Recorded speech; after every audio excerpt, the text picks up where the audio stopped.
നിയമസഭാ തെരഞ്ഞെടുപ്പിന് 4 ദിവസങ്ങൾ മാത്രം ശേഷിക്കെ രാജ്യത്തിന്റെ പ്രധാനമന്ത്രി ഇന്ന് കേരളത്തിലെത്തുന്നു. തിരുവല്ലയിൽ കൺവെൻഷനിലും തലസ്ഥാനത്ത് റോഡ് ഷോയിലും പ്രധാനമന്ത്രി പങ്കെടുക്കും. വിവരങ്ങളുമായി ചങ്ങനാശ്ശേരിയിൽ നിന്ന് മിഥുൻ മുരളി ഒപ്പം ചേരുന്നു. മിഥുൻ, തിരുവല്ലയിൽ അദ്ദേഹം എത്തുന്നുണ്ട്. ഇനി മണിക്കൂറുകൾ മാത്രമാണുള്ളത്. മണിക്കൂറുകളുടെ എണ്ണം കുറഞ്ഞു മിനിറ്റുകളിലേക്ക് എത്തുകയാണ്. എന്താണ് അവിടുത്തെ കാഴ്ച?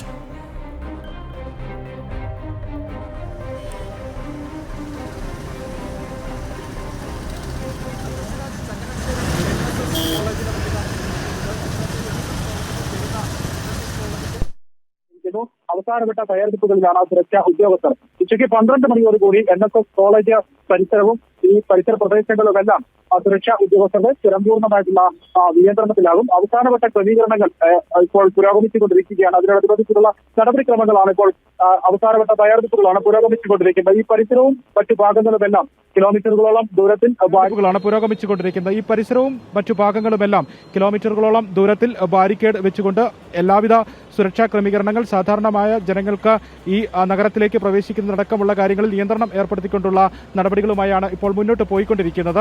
ഏതായാലും ഉച്ചയ്ക്ക് 12 മണിയോടുകൂടി ഈ ഗതാഗത നിയന്ത്രണമടക്കം ഈ ഭാഗങ്ങളിൽ ഏർപ്പെടുത്തിയിട്ടുണ്ട്. പ്രത്യേകിച്ച് കോട്ടയം, ആലപ്പുഴ ഭാഗങ്ങളിൽ നിന്ന് വരുന്ന വാഹനങ്ങൾക്ക് ഗതാഗത നിയന്ത്രണം ഏർപ്പെടുത്തിയിട്ടുണ്ട്. ആലപ്പുഴയിൽ നിന്ന് വരുന്ന വാഹനങ്ങൾ വഴിതിരിച്ചുവിടും. AC റോഡിൽ നിന്ന് വഴിതിരിച്ചുവിടുകയും ഒപ്പം തന്നെ കോട്ടയം ഭാഗത്ത് നിന്ന് വരുന്ന വാഹനങ്ങൾക്കും ഈ രീതിയിൽ തന്നെ വഴിതിരിച്ചുവിടുന്ന സജ്ജീകരണങ്ങൾ ഒരുക്കിയിരിക്കുകയാണ്. ഉച്ചയ്ക്ക് 12 മണി മുതൽ വൈകിട്ട് 6 മണി വരെ ഉള്ള സമയത്താണ് ആലപ്പുഴ, കോട്ടയം ഭാഗത്തു നിന്ന് വരുന്ന KSRTC ഉൾപ്പെടെയുള്ള വാഹനങ്ങൾക്ക് ഇത്തരത്തിൽ ഗതാഗത നിയന്ത്രണം ഏർപ്പെടുത്തിയിരിക്കുന്നത്. ആലപ്പുഴയിൽ നിന്നും AC റോഡിലൂടെ കോട്ടയത്തേക്ക് വരുന്ന വാഹനങ്ങൾ KSRTC ഉൾപ്പെടെയുള്ളവ കിടങ്ങറ ജംഗ്ഷനിൽ നിന്നും വഴിതിരിച്ച് പുന്നമൂട് എത്തി കോട്ടയം ഭാഗത്തേക്ക് കടത്തിവിടും എന്നാണ് സുരക്ഷാ ഉദ്യോഗസ്ഥർ അറിയിച്ചിരിക്കുന്നത്. ആലപ്പുഴയിൽ നിന്നും തിരുവല്ല ഭാഗത്തേക്ക് പോകുന്ന വാഹനങ്ങളും കിടങ്ങറ ഭാഗത്തു നിന്നും മുട്ടാർ വഴി അമ്പലപ്പുഴ റോഡിലേക്ക് വഴിതിരിച്ചുവിടുമെന്ന് സുരക്ഷാ ഉദ്യോഗസ്ഥർ അറിയിച്ചിട്ടുണ്ട്. ഈ രീതിയിലുള്ള ക്രമീകരണങ്ങൾ അത് വൈകിട്ട് 6 മണി വരെയാണ് വാഹനങ്ങൾ പൂർണ്ണമായും ചങ്ങനാശ്ശേരി നഗരത്തിൽ കൂടി കടന്നു പോകുന്ന വാഹനങ്ങൾക്ക് അത് KSRTC ഉൾപ്പെടെയുള്ള മുഴുവൻ വാഹനങ്ങളും വഴിതിരിച്ചുകൊണ്ടുള്ള